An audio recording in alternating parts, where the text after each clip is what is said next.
estaba eu a recoller ali, a limpar onde teño as calabazas gardadas e así, e encontrei-me con unha lufa que se me pasou un pouco, o sea, que está moi seca. As lufas teñen aquí unha abertura natural que lle cae ela sola cando están secas e por ela caen as sementes.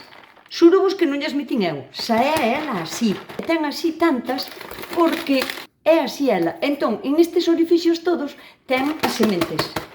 Bueno, o que vos dixía, que isto non ten mal ningún, o sea, apretase así. Vamos a apretar as sementes para gardar. E isto quítaselle.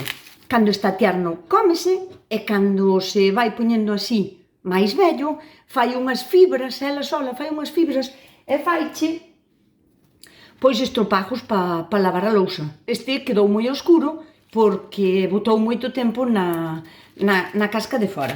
Pero non ten problema. Primeiro vamos mollando e humedecendo. Agora botamos así un pouquiño de lejía. Vedes como sale a espuma oscura. Agora pasamos unha agulla. E lista, blanquiña. E agora, pois mira, pódese usar como esponja para lavar o corpo, como estropajo para lavar a lousa. Válenos tamén para facer plantillas, para poñer nos zapatos ou nas botas. Podémola abrir toda e facemos en plano para facer cociña ao vapor. O sea, os usos son infinitos máis uno. Xa quedei, non me facía falta o micrófono. Estaba aí co micrófono, non me daba conta e estorbábame. Que me gusta a mí o protagonismo e pónseme o micrófono en diante da boca. Sabedes que bonitiña quedou? Maravillosa!